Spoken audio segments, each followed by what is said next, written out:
Sí, le pido al equipo que nos grabe para ahora darle la bienvenida a nuestro gran compañero, nuestro gran amigo Ricardo Sevilla, quien hoy nos va a hablar de seres que podrían ser extraterrestres, pero no, simple y sencillamente son muy corruptos y ajenos a nuestra gran casa de estudios. Querido Ricardo, te saludo, te abrazo. ¿Cómo te va? Me va muy bien, querido Toño, público memorioso, escuchándote muy atentamente sobre pues esta comparecencia que tuvo Jaime Maussan y que le hacen justicia pues de alguna manera en todas estas cosas que fue a presentar. Y bueno, pues yo no sé, estaba yo platicando con algunas personas y les decía para no meterme en bretes, porque me di cuenta que había los que se quedaban pasmados, boquiabiertos y que lo creían a pie juntillas, y bueno, pues los más escépticos, y yo dije, bueno, voy a quedar bien con tiros y troyanos, así que dije lo que ahora voy a decir. Yo casi creo todo, pero en este tema todavía no tengo una idea muy bien formada, todavía estoy conociendo, y bueno, he conocido a los extraterrestres, pues a través de la literatura, pero de ahí en fuera no me ha tocado ningún encuentro lejano ni cercano. Siempre miro hacia el cielo, querido Toño, buscando la posibilidad de que me encuentre con algo, y ya cuando creo ver algo me doy cuenta de que era una inocua lucecilla, y eso me hace sentir un poco triste porque digo, ¿qué va a pasar con todas mis lecturas de Arthur C. Clarke, eh, de Herbert George Wells? Bueno, pues a mí me parece que estas cosas, y que además tienen que ver con la comunicación, si tú me permites decirlo, Toño, porque te acordarás de aquel 30 de octubre, cuando el mundo asistió a uno de los fenómenos que más han marcado la historia, diría yo, de los medios de comunicación, porque fue precisamente cuando, pues en aquel instante se colocó rumbo a ostentar la gran responsabilidad de la etiqueta, que se esbozaba ya como el cuarto poder de la sociedad, los medios de comunicación,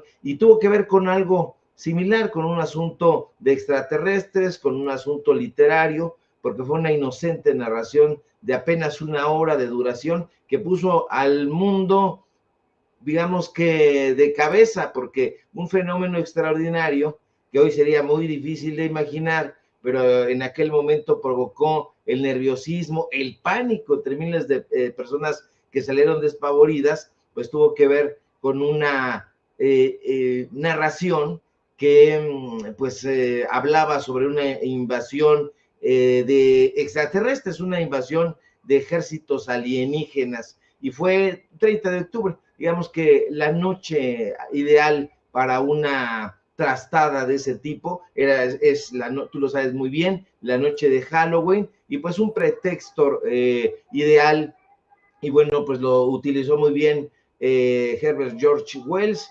Estoy hablando de La Guerra de los Mundos, esta novela emblemática que, pues bueno, después le da vida también Orson Welles. Y bueno, pues yo creo en todas esas cosas, mi querido Toño, literariamente, cinematográficamente, pero de ahí en fuera, pues no me pregunten porque me boto de la risa. Y bueno, me pones, este es el cadáver de Yoda, ¿o qué onda? Sí, exactamente, ¿no? Es lo que uno puede preguntar ahí. Fíjate, tú eres más literario, a lo mejor me vas a hablar de civilizaciones extraterrestres de Isaac Asimov. Yo soy más en esto de cultura pop, ¿no? Yo soy fanático de las dos grandes óperas espaciales del mundo, Star Trek y Star Wars. Y no le voy a decir que soy más de uno de otro, no, tampoco me declaro uno, porque hubo un momento en los 80 y 90 en el que se convirtieron en enemigos jurados los Tricky con los aficionados a Star Wars, y así se le llama Triquis, ¿no? Así, no por el gran pueblo Triqui de Oaxaca, ¿no? Así se hacían conocer acá en Estados Unidos, pero hoy se acepta que se pueda tener estas dos aficiones en cuanto a la cultura pop, en cuanto a la cinematografía, en cuanto a la televisión y etcétera. Y pues también, ¿no? Soy fanático de este tipo de circunstancias en lo artístico, no sé, le decía al equipo cómo tratar este tipo de cosas en lo periodístico, ¿no? Uno se pone en riesgo a que le cuestionen su legitimidad, a que se le estigmatice a uno como periodista, pues obviamente como ocurre con personajes como la familia Ferriz. Y lo digo con todas sus letras, ¿no? Si tenemos por una parte a esos luchadores por la verdad con justicia, verdaderos periodistas que han estado muy interesados en este fenómeno desde hace mucho tiempo y que han investigado y que han dedicado su vida a esto, en lo que tendríamos que reconocerle a Jaime Maussan.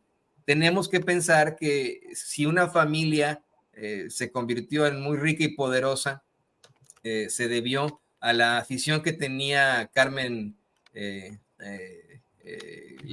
Carmen se fue su apellido, la esposa de José López Portillo, Carmen Romano, la esposa de José López Portillo, con el fenómeno OVNI. Ella fue, vamos, de las grandes mecenas de nada más y nada menos que Pedro Ferriz Santa Cruz, ¿no? Entonces, es un fenómeno que está relacionado también a la infamia, ¿no? Y que tiene que ser también, ¿no? Sí, fíjate que es un tema muy interesante. La verdad es que yo siempre desde niño, y lo confieso así a voz en cuello, tuve una imaginación muy desbordada y entonces íbamos en la carretera, fundamentalmente íbamos al sureste, allá mi padre ha tenido siempre familia, y entonces íbamos al sureste, pero son quien haya ido, por ejemplo, hacia Tabasco, hacia Veracruz, sabrá que tiene que pasar de la Ciudad de México por las famosas cumbres de Aculcingo o las cumbres de Maltrata. Entonces es una carretera serpenteante y yo siempre iba muy atento porque pensaba que detrás de cada colina o de cada cerro que se nos ponía enfrente, iba a salir la cabeza de algún dinosaurio o la cabeza de algún King Kong o la cabeza de un extraterrestre o algo así. Y la verdad es que siempre tuve ese, no sé si era exactamente un miedo, un temor, o más bien un anhelo, porque lo veía yo ahí con ojos soñadores y ya después pues me fui decepcionando. Hoy todavía tengo la esperanza de que vaya a salir y bueno, no creo en el fenómeno OVNI, ciertamente, pero si llegara a venir, pues entonces ya me callo y bueno, pues ya me cargó el payaso, pero por lo pronto solamente lo creo en temas literarios. Pues sí, exactamente, ¿no? A lo mejor por ahora el único dinosaurio que se te pueda aparecer y sí te va a dar mucho miedo es el de Xochitl Gálvez, ¿no? Así que, o los dinosaurios en la UNAM, ¿no? Ese es otro tipo de dinosaurios que son también muy preocupantes, seres que para mí pues no son tal vez ajenos a esta tierra, pero sí son ajenos a la universidad, y le pido al equipo que nos grabe para hablar de este tema, querido Ricardo, de esta circunstancia, de esta situación, de tu hoy investigación y tu reportaje especial, de cómo es que pues ya no recibieron los millones que les daba la SEP anualmente por venderle libros de texto, ¿no es así? Así es, querido Toño. Y bueno, está a todo vapor la sucesión en la rectoría, en la máxima casa de estudios. Hay 17 personajes, pero francamente posibilidades reales tienen únicamente un puñado de personajes. Ya estaremos platicándole un poquito más adelante sobre cuál es el perfil real de estos sujetos, porque he estado leyendo los perfiles que hacen en diferentes medios de comunicación, tanto de derecha como de izquierda, y creo que no van a fondo, únicamente están copiando lo que aparece ahí en el portal de la Junta de Gobierno de la UNAM, pero hay mucho que escarbar, y sobre todo, pues esto ya está a la vuelta de la esquina. Estamos hablando de que Enrique Graue, que se va y anuncia que se va y no se va, pues bueno, tiene su última estancia, digamos, hasta finales de noviembre. Y bueno, pues un grupo de estudiantes de la UNAM que nos han buscado con mucho entusiasmo, con mucho tesón, porque saben perfectamente que no abandonamos el tema, nos asegura que también en la máxima casa de estudios se han unido a la denostación contra los nuevos libros de texto gratuitos de la Secretaría de Educación Pública. Alumnos y alumnas del Colegio de Ciencias y Humanidades, por ejemplo, señalan que al interior de los SHs hay profesores que, apegados a una mirada conservadora, se han burlado y criticado durísimamente los nuevos materiales bibliográficos de la SEP. Sin embargo, hay profesores también por su cuenta que nos aseguran que esos embates contra los nuevos libros de texto de la SEP no son gratuitos, no son casuales, sino que por el contrario tienen connotaciones políticas que van mucho más allá de las aulas. De hecho, un grupo de funcionarios que trabaja en el círculo cercano de Benjamín Barajas Sánchez, director general del Colegio de Ciencias y Humanidades, nos dice que desde hace ya un par de semanas Barajas se reunió con el rector, todavía rector Enrique Graue,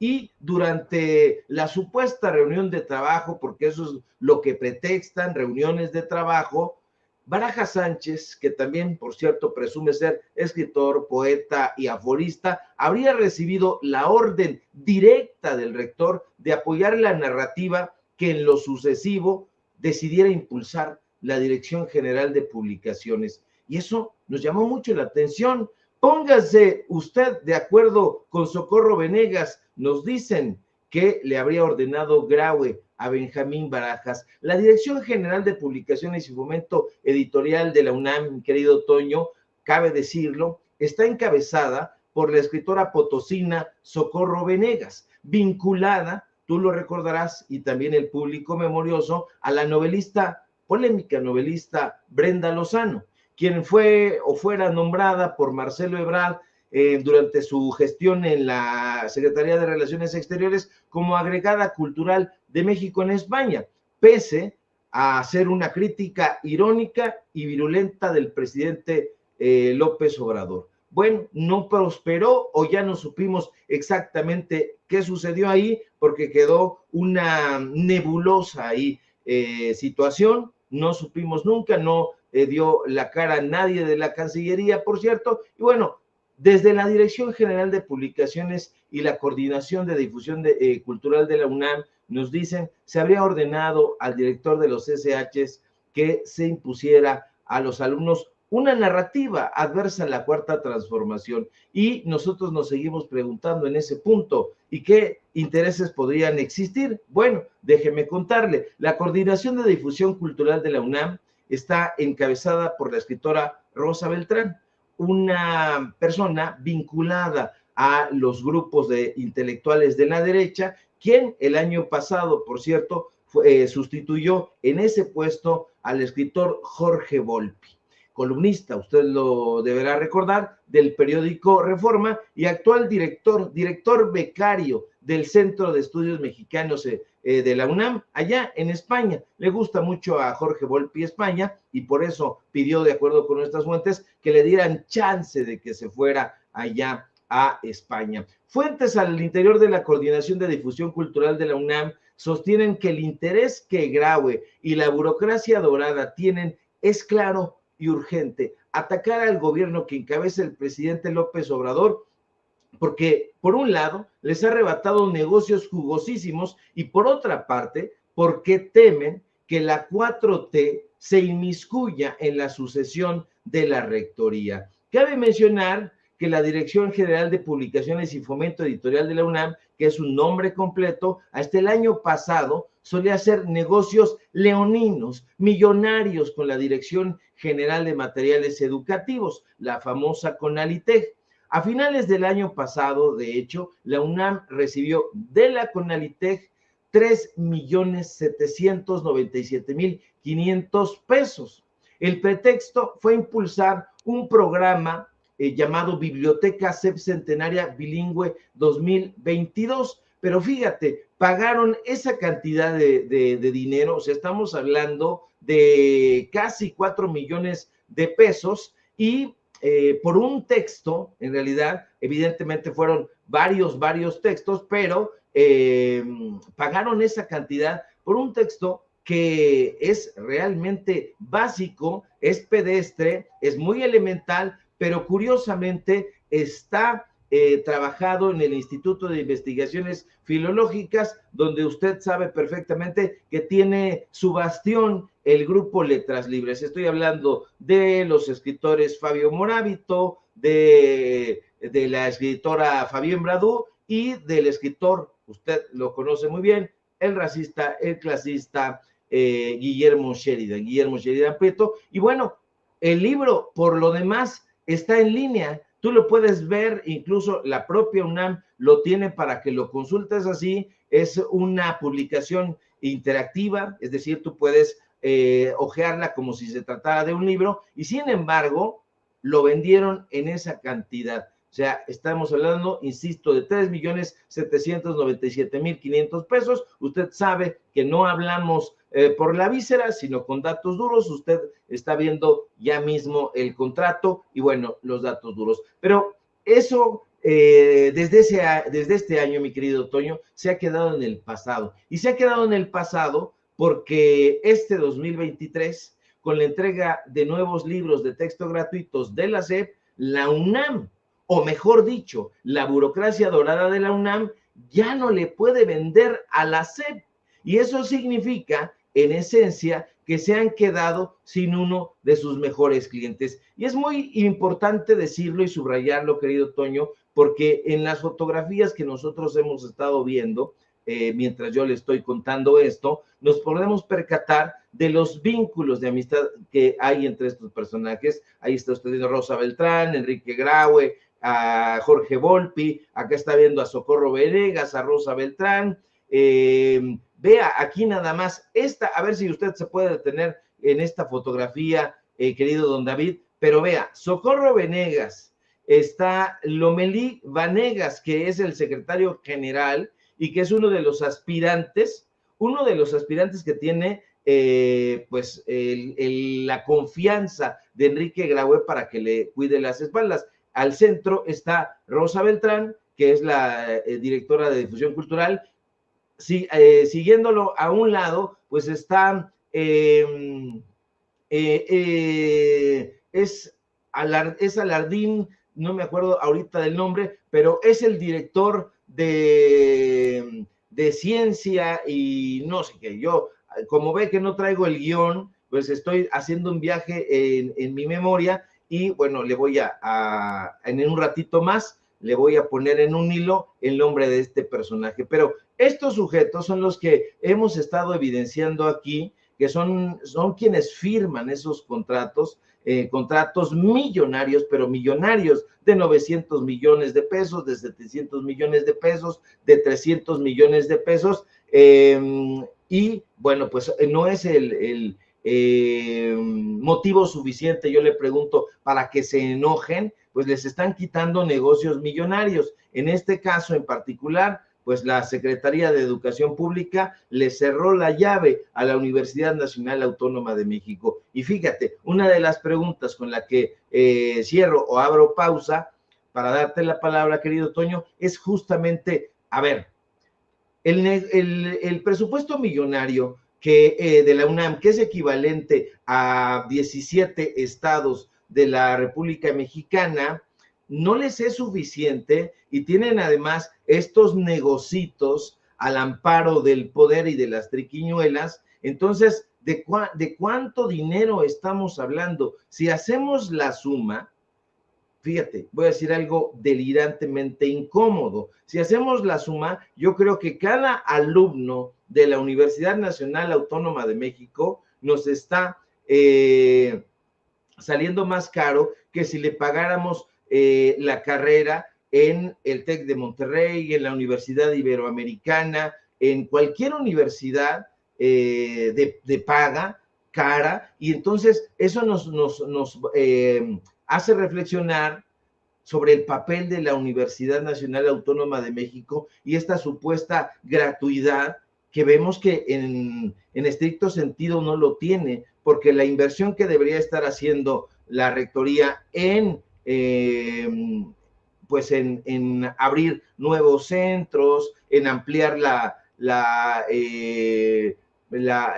oferta académica, en ampliar el número de escuelas, de profesores, de alumnos, pues no está sirviendo exactamente de nada. Y bueno, esos son por ahora, mi querido Toño, público memorioso, los datos duros. Sí, es verdaderamente indignante que imagínate, ¿no? Efectivamente, nuestra casa, nuestra máxima casa de estudios tiene un gran presupuesto para operar y darnos vamos, los mejores investigadores, los mejores estudiantes, los mejores catedráticos, pero en lugar de estar ocupando ese dinero en lo que se debería, están ocupándolo evidentemente en situaciones muy, muy corruptas e irregulares. Eso es lo más indignante de todo.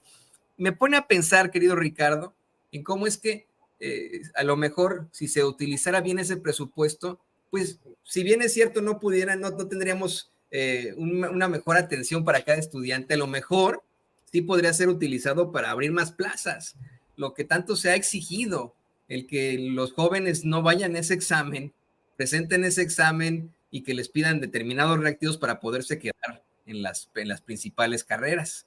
Así que pues bueno, eso hay que tenerlo en la mente. Sigamos exhibiendo este tipo de personajes.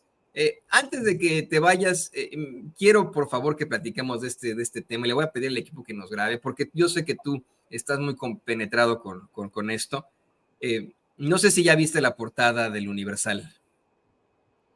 Fíjate que hoy no la vi, mi querido Toño. Te la presento, te presento la portada del Universal, te la va a poner don David, y en unos momentos más te voy a poner el cuerpo de la nota en la versión digital que tienen. Esto pues obviamente es un vómito caliente de palabras y letras, ya el Universal ha caído lo más bajo de su historia. Antes de eso, permítame David, vamos primero con la portada. Gracias.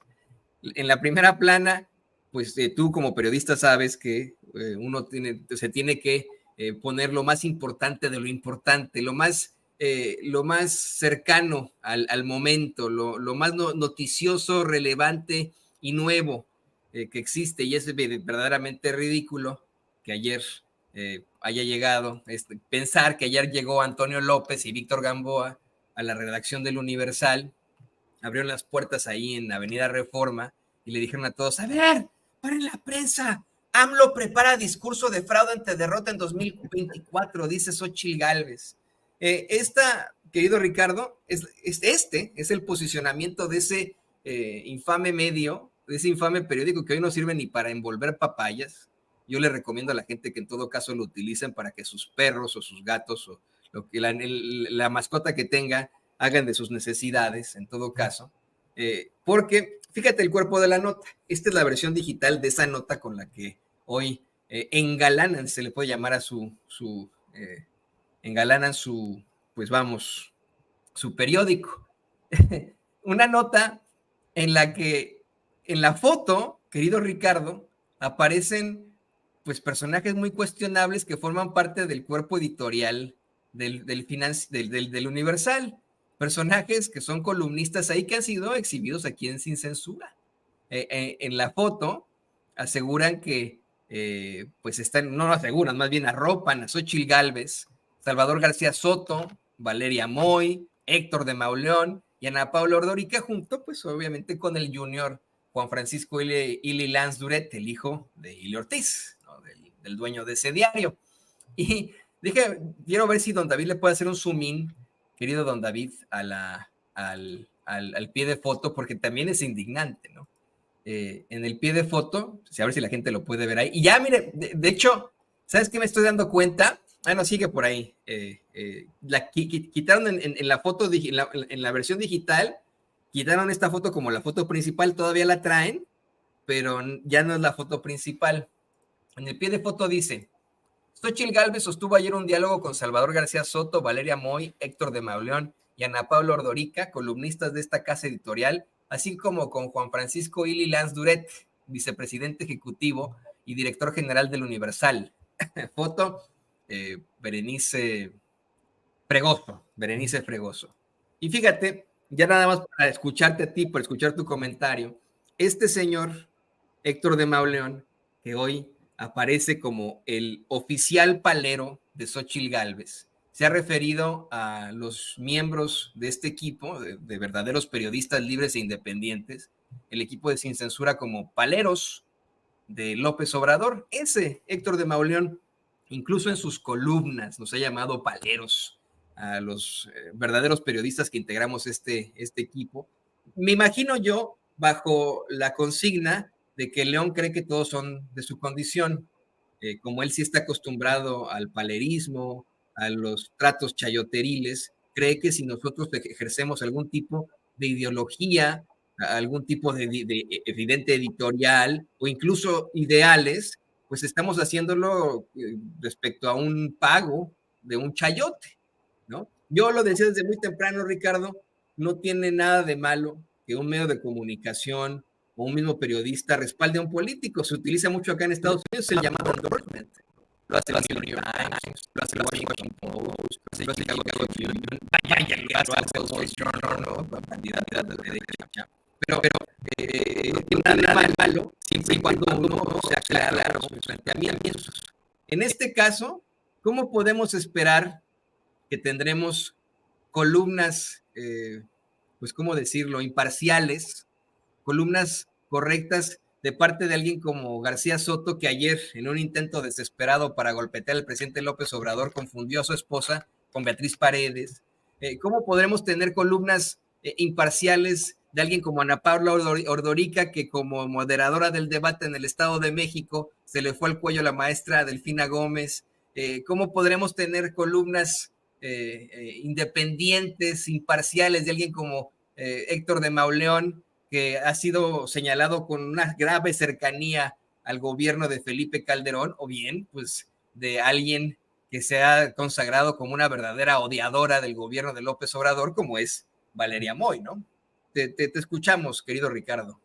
Poco se puede esperar de este atajo de personajes. Yo puedo decirte, y a la audiencia que nos ve, que he exhibido a Héctor de Mauleón en incontables ocasiones, que me tocó en varias oportunidades interactuar con él, presentar libros juntos en el Palacio de Bellas Artes, que nos movíamos en el mismo círculo literario, y que siempre me ha parecido que es un personaje, ahora que estamos hablando de literatura, que tiene una imaginación desbordada, que él tiene una imaginación mucho más desbordada que Jaime Maussan. Y es que se dedica él al periodismo de ficción, se dedica a ese periodismo de narcotráfico. Es decir, Héctor de Mauleón intenta vendernos la idea de que tiene fuentes al interior del narcotráfico, en los cuerpos policíacos, en la política, que le filtran información, y entonces él crea una historia. Es un cronista de nimiedades, es un cronista también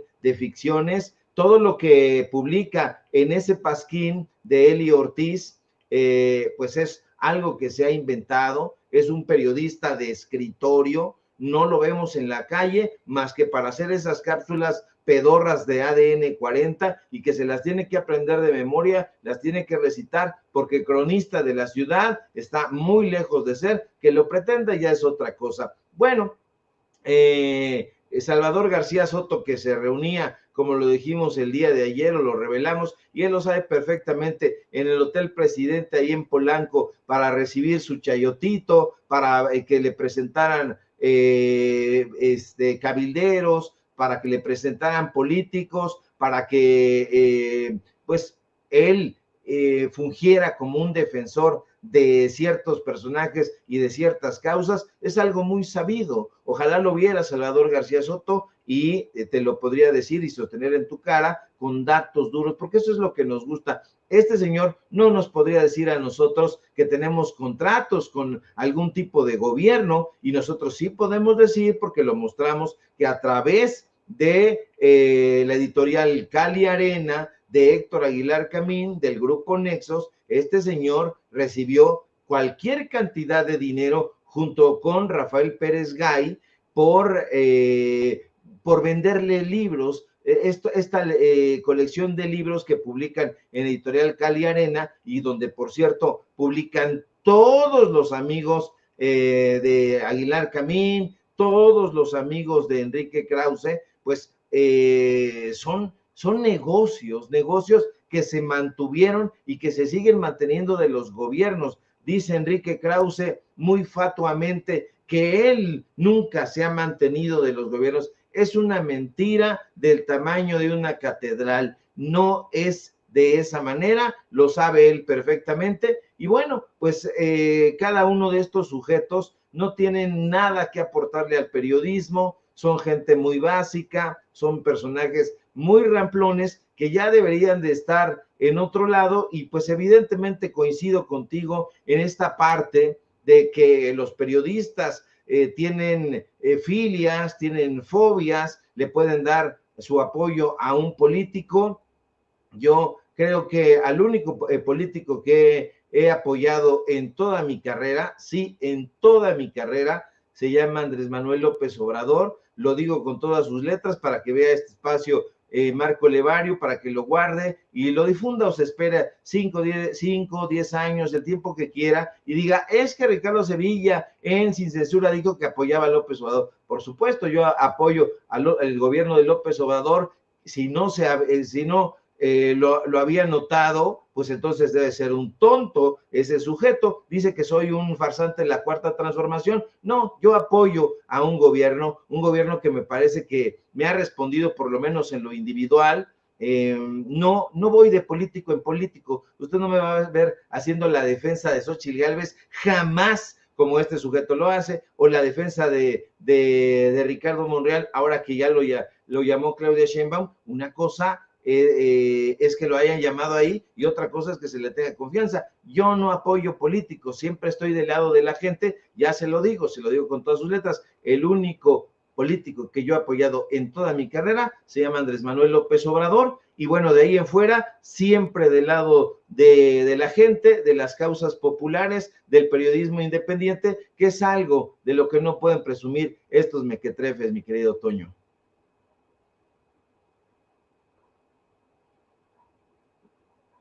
Tu audio, Toño. Ahí ya no podemos ver ni escuchar. Ahí está ya. Le estaba pidiendo a don David que te dijera que se me trabó la computadora y que estaba intentando restablecerlo. Ya regresó. Así que bueno, ahí estamos, querido Ricardo. Sí, no, definitivamente. Yo quiero insistir en eso. No es ilegítimo de alguna otra forma apoyar una causa política o ideológica, siendo periodista. Para eso está la editorial, para eso está la columna, para eso está el endorsement, el llamado endorsement. Es cuestionable cuando viene de esos personajes que son exhibidos por sus graves mentiras, por su cercanía con el poder, por su falta de ética periodística. Quiero insistir en que durante todo este proceso de selección del coordinador o coordinadora de la Cuarta Transformación, bueno, de la defensa de la Cuarta Transformación, yo me abstuve de hacer comentarios sobre el pasado de Marcelo Ebrard. Me quedé simple y sencillamente en la línea, sin llamarle línea, ¿no? En el panorama de lo que era la contienda y lo que sucedería en esa contienda, porque hubiera sido muy pues falto de ética de mi parte, muy inmoral de mi parte, que yo le dije a la gente, oye, pues no votes por Ebrard porque yo creo que esto, ¿no? Porque yo considero que él hizo esto en otros, cuando fue jefe de gobierno, badabín, badabao, ¿no? Me parece verdaderamente cuestionable tener estos personajes abiertamente, descaradamente, cínicamente, arropando a Xóchitl Gálvez. O sea, ¿cuándo se ha visto eso? Es como si, fíjate, critican mucho a Juncal Solano por su cercanía, la cercanía que ha tenido con Claudia Sheinbaum. Criticaron muchísimo a nuestros compañeros, a los queridos Amir Ibrahim y al querido Manuel Pedrero por la cercanía que tuvieron de Adán Augusto López. Los criticaron tanto de los miembros de las campañas de las otras corcholatas como los medios de comunicación corporativos. ¿Cómo se explican ellos esta foto ahora? Estos pies de página, estas notas, este respaldo que le dan a Xóchitl Gálvez. ¿Qué es esto? ¿No? Pero bueno, hay que dejar. Si les diera dinero a Dan Augusto, se quedarían callados. Si les diera dinero a Claudia Sheinbaum, se quedarían callados. Y como no les dan dinero ni les darán, entonces por eso despotrican. Estos personajes no tienen una ideología, no tienen convicciones, lo único que los anima es el dinero. Y entonces abren la cartera los sponsors de estos candidatos de opereta, como es el caso de Claudio X González y de todo el grupo de empresarios que está alrededor de la campaña de Xóchitl, y entonces, no, pues todos somos amigos de Xóchitl. Ya vio usted, por ejemplo, las críticas que le hacía el infame de López Dóriga a Xóchitl Gálvez, y ahora esta grasejada de yo siempre lo dije. O sea, son viles, son asquerosos, tienen una caradura terrible, y eso nos distancia. Ellos dicen que nosotros somos diferentes, nos